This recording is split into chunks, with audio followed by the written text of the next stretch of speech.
Í Fornfríkíu var sögð saga, sá sem losaði hinn ómögulega gordíska hnút myndi ráða yfir Asíu. Margir konungar reyndu, en hnúturinn var áfram flókin ráðgjáta sem olli djúpri óákveðni. Þá kom ungi Alexander mikli. Hann stóð frammi fyrir hnútnum, flókinni flækju af reipum.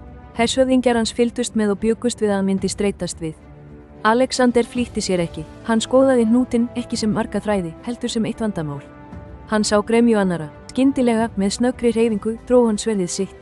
Eitt ákveðið högg skar hnútinn í sundur. Lausnin var svo einföld, en enginn hafði hugsað hana. Hann losaði hann ekki bara, hann sigraði hann. Þetta var ekki svindl, það var náttúruleg, ákveðin aðgerð.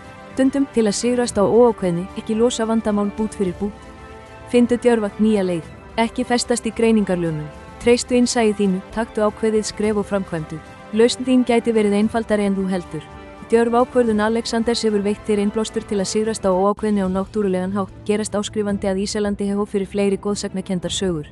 Íttu á lík ef þú ætlar að nota þessa lexíu í dag og skrifaðu í athugasemdir hvaða frægu sögu við ættum að deila næst.